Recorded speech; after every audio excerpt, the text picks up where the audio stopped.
If you really paid attention, you'd notice you're not choosing your behaviors throughout the day. You're usually just reacting to your emotions and then following a pattern.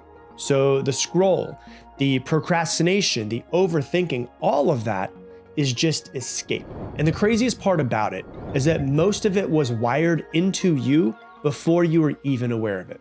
So what you have been doing is you've been trying to fix your life at the surface level while all of the real problems and feelings really lie underneath the surface. So today, I'm going to show you how to finally break that cycle for good and build real self-control.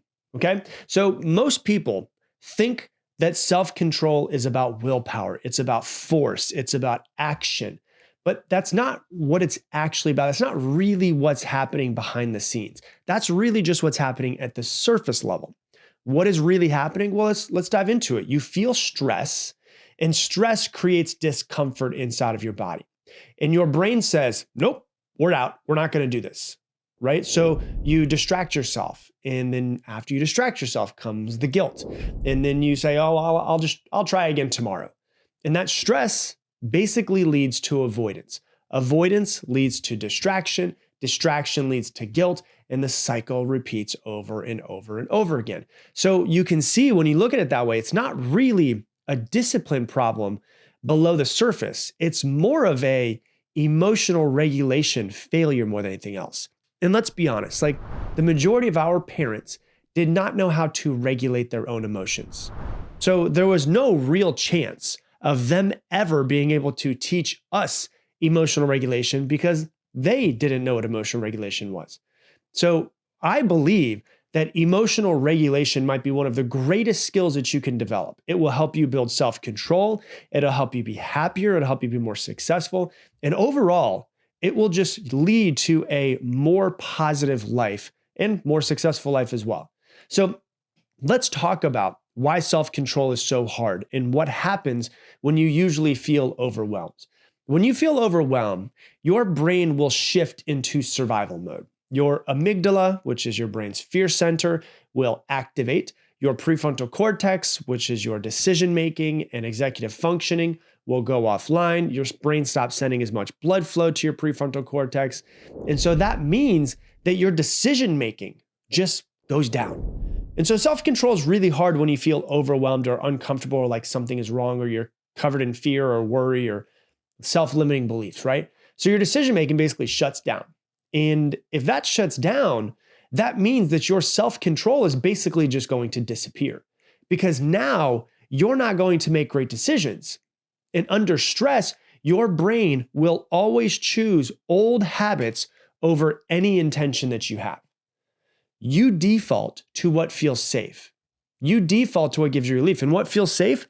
Old habits, staying in your comfort zone. So what do you do instead of taking action or using the self-control? You scroll, you procrastinate, you avoid because your brain is simply just trying to protect you. Not from anything that actually needs to protect you from, but from discomfort, from a feeling that you don't want to feel. And we will be right back.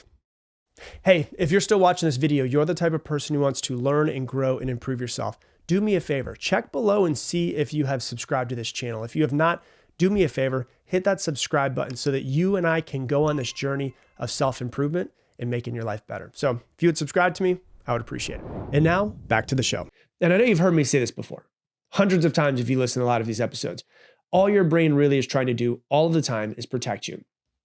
Almost always, when you look at how you get in your own way, whether that's procrastination or fears or worries or negative self-talk or limiting beliefs, all of those are just different versions of you in your brain trying to keep you safe because it's afraid to do something out of your comfort zone. And so it creates all of these things, these traps to keep you in your comfort zone, the fear, the worry, the limiting beliefs, and negative self-talk, because it's too busy keeping itself occupied with a bunch of BS that doesn't matter versus actually taking action and doing what you need to do. It wants you to stay where it's safe. So if you're trying to understand yourself at a deeper level, you must find out what is behind what is actually what you think is holding you back. So you say, oh, my problem is procrastination. No, there's something behind the procrastination that comes before that's causing you to procrastinate. Oh, my worries and my fears are the problem. No, they're not. What's behind your worries and fear? It's almost always protection. So you have to understand that you're not distracted. You're not addicted to distraction. Everybody thinks they're addicted to distraction. Your phone, social media, TV, shopping, drugs, alcohol, sex, whatever it might be. You're not addicted to the distraction. You're addicted to escape. And most people nowadays are. And this isn't something that just started recently in your life. I promise you that. You've been doing this in many, many different ways for a very long time. And so let's look at where this came from so that you can actually understand yourself. Because if you can understand yourself, then you can understand how to actually master your self-control, right? So if we go into your childhood, if emotions weren't safe when you were younger, then you probably learned to suppress your emotions. If you were told to stop crying, or that you were too much, or children are supposed to be seen and not heard, or that big girls or big boys don't cry, then you learned most likely that your feelings are inconvenient and they should not be seen and you should not bring them up. So, you learn that there's probably something wrong with your feelings. There's probably something wrong with your emotions. There's probably something wrong with expressing how you feel. So you might have had to be, every time something gets hard or you're just a little bit out of your comfort zone, it will trigger avoidance inside of you. Your system basically says, nope, get out. I'm not going to do this.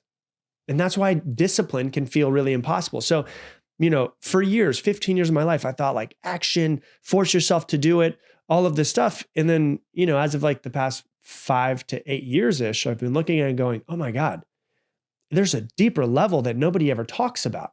And it's this, what's going on below the surface. Like the deeper level is what you really need to understand. You're not fighting laziness or taking action. You're fighting your old conditioning. You have a learned pattern and you need to unlearn that pattern and learn a new one. So let's talk about how to actually, when you notice yourself getting emotionally charged or triggered or in fear or worry or self-doubt or negative self-talk, let's talk about how to actually reset yourself when you start to feel this way so that you can move out of your old habits and patterns and start to get into the driver's seat of your own life. Like you kick out your old habits, you kick out your old patterns, your old fears, your old worries out of the driver's seat of your life. And now you can hop in the driver's seat and make the decision of the actions that you want to take. So this is a 15-minute reset, okay? Minutes 1 through 3, you want to regulate. The first thing you want to do is regulate your nervous system. Honestly, I've been in self-development for a very long time. This is not talked about enough. Because there's no reason to try to take action if you're not even regulated in your nervous system. It's going to be hard as hell to do so. Most people are mentally trying to change things because we live in a very mental world, thinking, analytics. But none of that is going to stick if your nervous system is unregulated and thinks that it needs to be in fight or flight and there's danger everywhere. So what do? You've heard me say it before. The first thing you need to work on is your breath. Slow it down. Inhale for 4 seconds. Exhale, so inhale through your nose, preferably. Exhale through your mouth for 6 to 8 seconds. I recommend that you actually hum because the humming actually, the vibration actually stimulates your vagus nerve, which actually calms you down even more and gets you into your calm side of your nervous system. It gets you, calms your nervous system. It lowers your stress hormones. It brings your brain back online. It allows you to get out of fight or flight. And this is the first step to regaining control. If you're in fight or flight, you're not going to be thinking very well.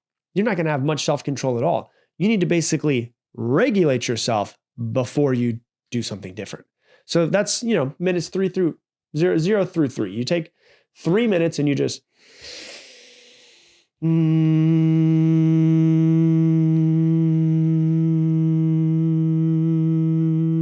you just do that for 3 minutes. I promise you. Oh my God, it makes you feel so much better, so much quicker, okay? Minutes 3 through 8, get really clear. We have a dirty, messy whiteboard in front of us. Let's wipe it all off. And then let's write down what's actually going on, right? So you want to write. Pen and paper, don't filter it, dump everything that's in your head onto a piece of paper. And then ask yourself, what am I feeling? What am I avoiding? What am I afraid of? Put words to it because naming an emotion reduces the intensity like 10x. it's not even about like, you don't even have to figure anything out a lot of times. Usually just naming it. That's why they say name it to tame it. Like just naming it and figuring out what it is usually like just calms people down a lot. A lot of times our brains are thinking thoughts that we're not even truly aware of. So when you put it on a piece of paper, you can start to see it and it loses its power over you. And once it's on that piece of paper, you can start to work through it.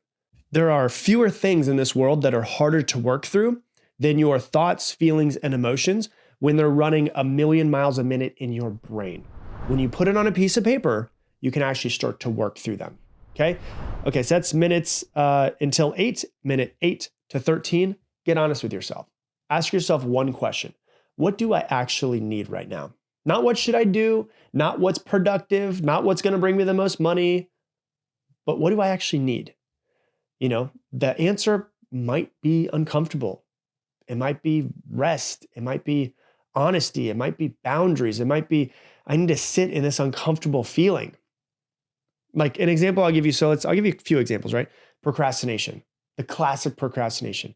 You're sitting down to work. You keep checking your phone. You feel distracted. You tell yourself, I just need to be more disciplined. I need more self-control. No, that's not it. Pause. Ask yourself, what do I actually need right now?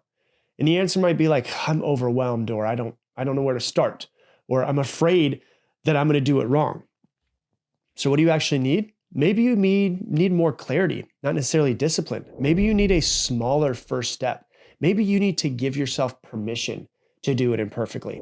And now you give yourself what you need, which makes it easier to take action, which is the first step of getting self-control, right? Another example I'll give you is like, let's say that you have a short fuse and you snap at somebody. Someone says something small, nothing really that big, you overreact and you feel it instantly. Pause. Ask yourself, what do I actually need right now? You know, you might find, I feel like I'm disrespected, or I feel like I'm unseen, or I'm already so stressed out and this person's just adding to my stress. So what do you actually need? Maybe you need to communicate better, not react. Maybe you need to slow down. Maybe you need to acknowledge the emotions that you have before acting on anything, to feel instead of trying to fix, right? Pretty good one. Let's say, for instance, another example I hear all the time is like avoiding the gym or like a hard task. You know, you told yourself that you would go, you didn't, and you think like, I just need to be more motivated. I need to get better at taking action. Okay, I noticed that I just screwed something up. What do? Pause. I need to ask myself, what do I actually need right now? I am tired. Or like, I don't want to feel uncomfortable. Or maybe you've been going for a while and you're like, this feels pointless. I don't feel like I'm making any progress. So then what do you actually need? Maybe you need some rest if it's legitimate fatigue. Or honestly, maybe you're just avoiding discomfort and you push yourself to go. Or maybe you just need a smaller version of the task, you know? And so instead of going to the gym for an hour, maybe it's just, hey, I'm going to put on 15-minute YouTube video of a workout and I'm just going to do that instead, right? To be honest, when you start to write these down and figure out, a lot of times just doing this and acknowledging what you need and how you feel will make it like 50% easier to take action. It's really weird. Like once you name it and you see it and you find out what you need, it's like it had this tight grip on you. And it's just like, just acknowledging it, it like loosens its grip on you. It's almost like it just needs to be heard and nothing really needs to be fixed. Okay. And then the last piece of it is minute 13 to 15 is you need to shift your identity. Now that you have regulated yourself, now that you've figured out what you need, now that you have a pretty good idea, you've written it all down on a piece of paper, get in the driver's seat. You get to choose who you want to be. Every action is a vote for the person that you wish to become, right? That's what James Clear says. And it's true. So you've got to decide, who do I want to be in this moment? Do I want to be the person that goes into my old habits and procrastination and fears and worries and limiting beliefs? Or do I want to step into a new version of myself? And so then what you want to do is for 2 minutes, just visualize the version of you. See how they think, see how they act, see how they respond in these types of moments. This is how you actually start to rewire your brain. In psychology, this is called cognitive reframing. It's constantly being aware of your thoughts, noticing the ones that you don't want anymore, and then actually making a decision to change that thought in the moment. And this is not like a one-time thing. This is something that you must do thousands and thousands and thousands of times. But the average person has 60 to 80,000 thoughts a day. So you're going to get this repetition pretty quickly, right? Repetition creates a new baseline. The key is more intentional and less on autopilot. We're so on autopilot. And if we're on autopilot, we're going to go to comfort. We're going to go to old habits, old beliefs, old actions. And so the more intentional and present and aware of ourselves we can be, the less on autopilot we'll be. And the faster that you can change and the faster that you can start to rewire yourself. The reason why all of this works is because you're not building discipline. You're building basically like state control. Like your state determines your behavior and you're actually changing your state versus feeling like shit. You actually go, I'm gonna take 15 minutes to build myself back up and get myself into an empowering state so that I can master self-control and I can take the action I need to, right? A calm brain makes way better choices than a stressed out brain that's trying to seek escape. So the goal is not to like force yourself. The goal is to regulate yourself. The goal is to then step into the driver's seat and be the one in charge. Not your old habits, not your old patterns, not your old thoughts. Self-control isn't about forcing action or discipline. It's about removing the need to escape. It's about becoming somebody who has a deep understanding of who they are. And it's about becoming somebody who jumps into the driver's seat of their own life as often as they possibly can. That is how you build self-control. So the next time you want to distract yourself, you want to avoid, pause for a second. You don't need to act immediately. Just chill for a second, right? Ask yourself what you're trying not to feel. Sit with it, even for just a moment. Most people's problems come from the fact that they're just trying to avoid what they need to feel.